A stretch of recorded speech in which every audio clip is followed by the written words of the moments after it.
Hello everyone, welcome to my channel. So guys, आज मैं आपको ऑर्गेनिक केमिस्ट्री का R2 ऑक्सीडेशन यानी कि हाइड्रो पेरोक्साइड और पेरोक्साइड के जो टॉपिक है इस कंप्लीट करेंगे।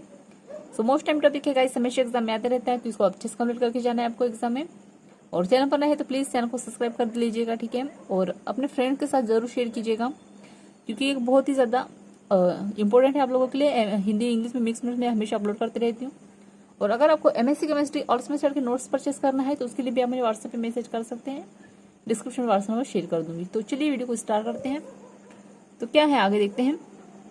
क्या कह रहा है कि ऑर्गेनिक सब्सटेंट का एटमोस्फेयर O2 के द्वारा show oxidation without can ortho oxidation कहलाता है, ठीक है। मतलब क्या कह रहा है, जो ऑर्गेनिक सब्सटेंट होता है वो क्या होता है, एटमोस्फेयर O2 के द्वारा slow oxidation without can ortho oxidation कहलाता है, ठीक है। अब ये कह रहा है कि मतलब कि इसमें जो O2 होते हैं वो क्या होते हैं, स्लो ऑक्सीडेशन होता है। इसमें जो एटमोस्फेयर में जो O2 के जो इलेक्ट्रॉन होते हैं उसमें क्या होता है, स्लो ऑक्सीडेशन होता है। अब आगे देखेंगे, जब क्या कह रहा है कि जब ऑर्गेनिक कंपाउंड का एयर से खुला छोड़ दिया जाता है तो एटमॉस्फेयर एयर द्वारा ऑर्गेनिक कंपाउंड का धीरे धीरे ऑक्सीडेशन होने लगता है। अब इसमें क्या है, जो कंपाउंड होगा उसमें क्या होता है, एयर को खुला छोड़ दिया जाता है, ठीक है। जो ऑर्गेनिक कंपाउंड होगा इसमें तो क्या होगा, उसको एयर में खुला छोड़ दिया जाता है। तो क्या होता है, जो एटमॉस्फेयर एयर द्वारा ऑर्गेनिक कंपाउंड धीरे धीरे मतलब कि जो कंपाउंड होगा वो एयर की प्रेजेंस में आएगा, ठीक है। एक एयर की संपर्क में आएगा तो क्या होगा, उसमें धीरे धीरे ऑक्सीडेशन होने लगेगा, ठीक है। अब इनके द्वारा कैटालाइज्ड होते हैं, जबकि ऑक्सीडेशन सच हाइड्रोक्विनोस के द्वारा अनुरुद्ध होती है। और क्या है, आर्थो ऑक्सीडेशन की मैकेनिज्म चेन रिएक्शन द्वारा होती है। इसके 3 रेडिकल इनवॉल्व होते हैं। अब आगे देखते हैं। अब आगे कह रहा है कि ऑर्गेनिक सबस्टेशन के द्वारा ऑयल इट्स एटमॉस्फेयर में रखे जाने पर इनका भी ऑक्सीडेशन हो जाता है। अब आर्थो में ये लगाना भूल जाती, तो आर्थो ऑक्सीडेशन का यूजफुल एप्लीकेशन एटमॉस्फेयर डूबिंग पेन ऑफ वार्निश की सुगना है, ठीक है। अब यहाँ पर देखिएगा, अब हमारे पास यहाँ पर कुछ रिएक्शन दी हुई, बेंजीन के साथ हाइड्रोजन जुड़ा हुआ है, ठीक है। और किसके प्रेजेंट में, HBO और OR के प्रेजेंट में। तो यहाँ पर देखिएगा हमारे पास किस तरह से कंप्लीट होगा ये। तो यहाँ पर बेंजीन के साथ H के साथ ये OH जुड़ जाएगा और यहाँ का जो O है यहाँ पर आ जाएगा, ठीक है।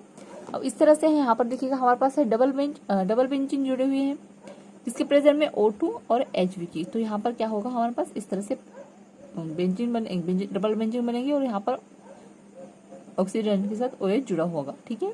अब आगे देखते हैं। अब यहाँ पे रिएक्शन दी गई है, तो वहां पर देखिए क्या है, हमारे पास कार्बन के साथ एक तो C6H5 जुड़ा हुआ है, फिर हाइड्रोजन जुड़ा है, फिर CH3 जुड़ा है और यहाँ पर CH3 जुड़ा है। अब किसके प्रेजेंट में, O2 के प्रेजेंट में और HU के प्रेजेंट में। तो यहाँ पर देखिएगा सबसे पहले तो C6 के साथ H5 ये जुड़ा हुआ है, ठीक है, सेम है। फिर यहाँ पर H3 जुड़ा है, CH3। अब यहाँ पर जुड़ा है CH3, ठीक है। अब हमारे पास क्या बचा, H बचा और O2 के 2 अणु बचे। तो हम इसको किस तरह से लिख सकते हैं, तो O यहाँ पर लिख लेंगे, मतलब 2 अणु, यहाँ का 1 अणु, ये 1 अणु, और ये हाइड्रोजन को यहाँ पर ऐड कर देंगे, ठीक है। ये तो बताइए समझ में।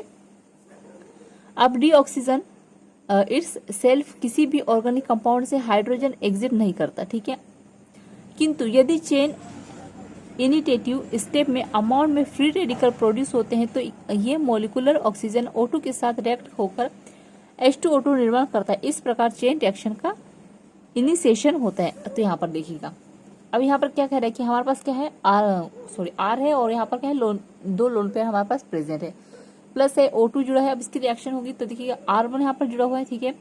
और यहाँ पर O2 को हमने, जो O2 के 2 अणु है उसको हमने किस तरह से लिख लिया, इस तरह से लिख लिया। अब हमारे पास क्या है, R और सिंगल बॉन्ड के साथ हाइड्रोजन जुड़ा है, तो इसके प्रेजेंट में हम किसको किस तरह से लिख सकते हैं, R को लिख सकते हैं यहाँ पर, और ये OO के और यहाँ का जो हाइड्रोजन है वो यहाँ पर हम इस तरह से लिख सकते हैं। तो ये क्या हो गया, पेरोक्साइड रेडिकल्स हमें प्राप्त हो गया। अब सेकेंड नंबर की जो रिएक्शन है यहाँ पर हमारे पास क्या है, R है, प्लस है, O2 है। फिर इसकी रिएक्शन कराएंगे तो हम इसको किस तरह से लिख सकते हैं, R लिख लिया और O2 को हमने यहाँ पर सिंगल में रख लिया, ठीक है। अब RH के प्रेजेंट में जब करेंगे तो हमारे पास क्या प्राप्त होगा, ये R, ये O की 2 अणु, ये OH और यहाँ का एक IH और हमारे पास है ये R, ठीक है।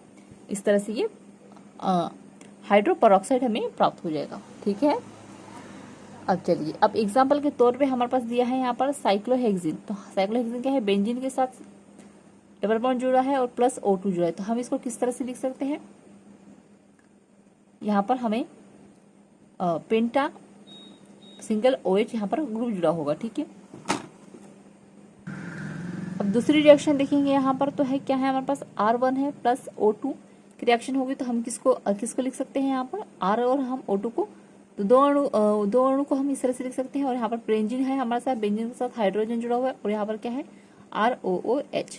ठीक है, मतलब RO और इसका जो H है वो यहाँ पर लिख सकते हैं। अब यहाँ पर देखिएगा हमारे पास फिर क्या है, यहाँ पर बेंजीन है और यहाँ पर एक डबल बॉन्ड जुड़ा हुआ है यहाँ पर प्लस O2। तो इसको हम क्या लिख सकते हैं, बेंजीन के साथ यहाँ पर ये दो अणु को यहाँ पर इस तरह से लिख सकते हैं, किसके प्रेजेंट में, बेंजीन के साथ हाइड्रोजन जुड़ा है। ठीक है, तो इसको अब हम किस तरह से लिख सकते हैं, बेंजीन के साथ P सिंगल बॉन्ड OH और यहाँ पर R। ठीक है, तो बेंजील्डिहाइड हमें क्या होगा, ऑक्सीडेशन ऑफ बेंजील्डिहाइड, मतलब इससे ऑक्सीडेशन होगा बेंजील्डिहाइड के साथ, तो हमें क्या होगा, बेंजील्डिहाइड प्रेजेंट प्राप्त हो जाएगा। ठीक है, अब आगे देखेंगे, अब इसका मैकेनिज्म देखेंगे। तो यहाँ पर देखिएगा हमारे पास क्या है 2C6H5CH double bond O plus O2। इसको हम किस तरह से लिख सकते हैं, तो 2CS, अब मैंने आपको अभी पिछली वीडियो में बताया था कि जब किसी भी रिएक्शन के सामने अगर आगे में 2 या 3 लिखा हो तो इसका मतलब है कि हमारे पास C6H5 भी 2 है, CH भी 2 है, O भी 2 है, O2 भी 2 है। ठीक है, इतनी पता ही समझ में। तो हमने क्या ले लिया, C6 इसको उठाकर यहाँ पर ले लिया हमने। ठीक है, अब हमारे पास क्या है, CH है, तो हम इसको क्या लिख सकते हैं, COOH हम यहाँ पर लिख सकते हैं। ठीक है, इतनी बात आई समझ में। अब उसी तरह देखिए यहाँ पर C6H5 सिंगल बॉन्ड CH बराबर O प्लस HU की जब रिएक्शन होगी तो हमें क्या मिलेगा, यहाँ पर C6H5 ये मिल जाएगा। ठीक है, C के साथ यहाँ पर डबल बॉन्ड जुड़ जाएगा और यहाँ पर यहाँ का जो हाइड्रोजन है वो इधर आ जाएगा। ठीक है, प्लस में।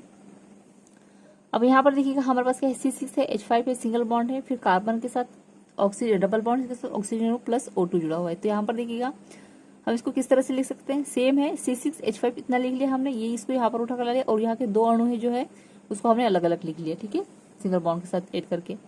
अब यहाँ पर हमारे पास क्या दिया गया है, आप देख सकते हैं C6H5 सिंगल बॉन्ड कार्बन के साथ O जुड़ा हुआ है, फिर सिंगल बॉन्ड O, फिर single bond O plus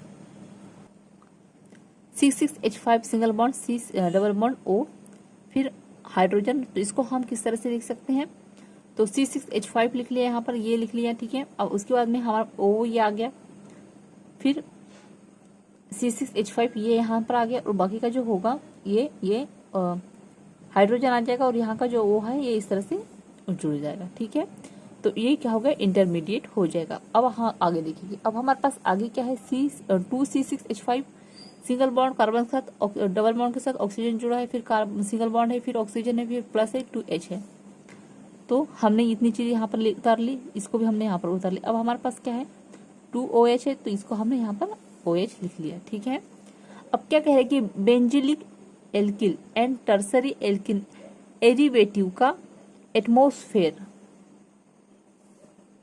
हाइड्रोपर oxide का फॉर्मेशन होता है। तो यहाँ पर देखेंगे आगे डबल बेंजीन है हमारे पास और ऑक्सीजन जुड़ा हुआ है और यहाँ पर O2 है। तो हम इसको किस तरह से लिख सकते हैं, बेंजीन के साथ जो है और हाइड्रोजन का ये और इसके O2 के दोनों यहाँ पर हमने ऐड कर दिए। ठीक है, अब ये है हमारे पास इधर, तो इसके साथ हमारे पास क्या जुड़ा हुआ है, कार्बन हाइड्रोजन हाइड्रोजन CH3 तो इस और O2। तो इसको हम किस तरह से लिख सकते हैं, यहाँ पर देखिएगा ये CH3 यहाँ पर आ गया। ठीक है, और यहाँ पर ये जो हाइड्रोजन के जो दो अणु हैं यहाँ पर आ जाएंगे। ठीक है, तो यहाँ पर क्या हो गया, हमारा CH3 जुड़ गया और जो O2 है हमारे पास ये इसके जो है दो अणु यहाँ पर आ जाएंगे। ठीक है, ये जो दो अणु है ये यहाँ पर आ गए और ये हाइड्रोजन का ये H यहाँ पर आ गया। ठीक है, तो इस तरह से ये रिएक्शन बैलेंस हो जाएगा।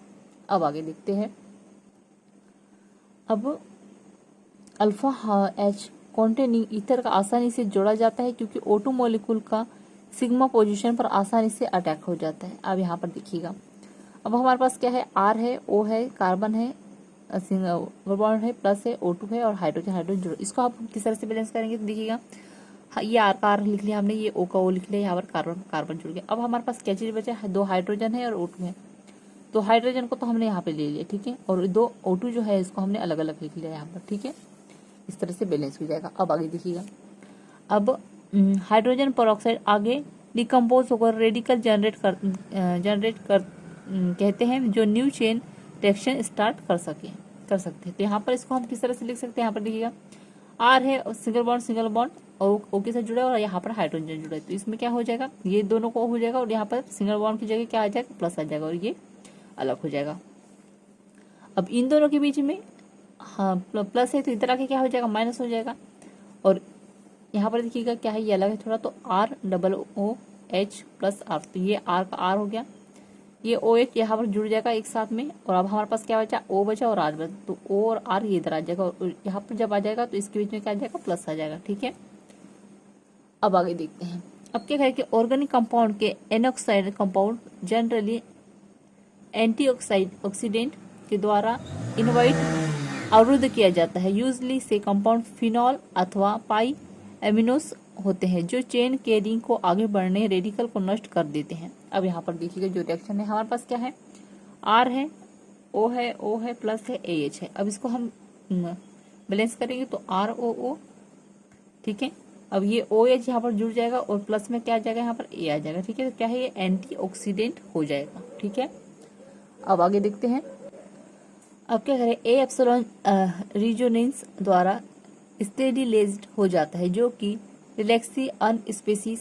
इस प्रकार चेन रिएक्शन का इसकी क्षमता नहीं होती, अतः ये परऑक्सी रेडिकल से कॉम्बाइन होकर नष्ट हो जाता है। तो यहाँ पर देखिएगा हमारे पास क्या है, R है सिंगल बॉन्ड है, O है सिंगल बॉन्ड है, O है प्लस A है।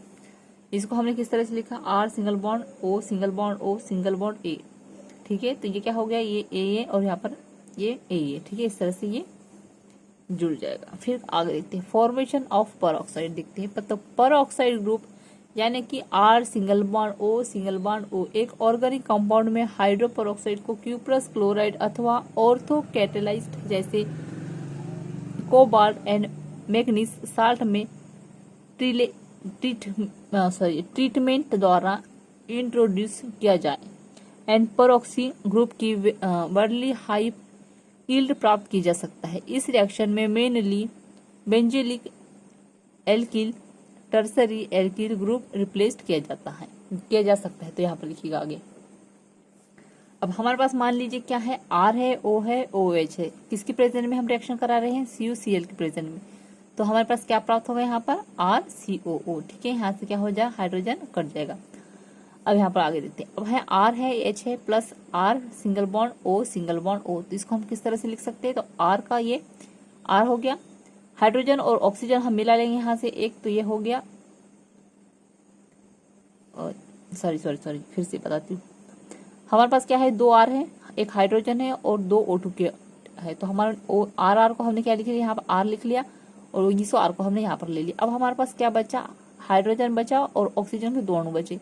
तो हाइड्रोजन के जो एक अणु है और ऑक्सीजन का 2 अणु है, तो एक अणु हमने यहाँ पर ले लिया। ठीक है, तो यहाँ पर हमारे पास क्या OH और एक हो गया हमारे पास यहाँ पे सिंगल बॉन्ड। ठीक है, तो ये परऑक्सी रिएक्शन हमें प्राप्त हो गई। अब आगे देखिएगा, अब हमारे पास मान लीजिए R है प्लस है R single bond O single bond O। इसको है हम किस तरह से लिख सकते हैं, इसको R को इसको यहाँ आउटसाइड कर दिया और बीच में हमने ऑक्सीजन के अणु डाल दिया, तो ये क्या हो गया, हमारा परऑक्साइड हो गया। ठीक है, तो परऑक्सी और परऑक्साइड में समझ में आ गया। ठीक है, तो यहाँ पे तो है जो हमारा टॉपिक एंड होता है।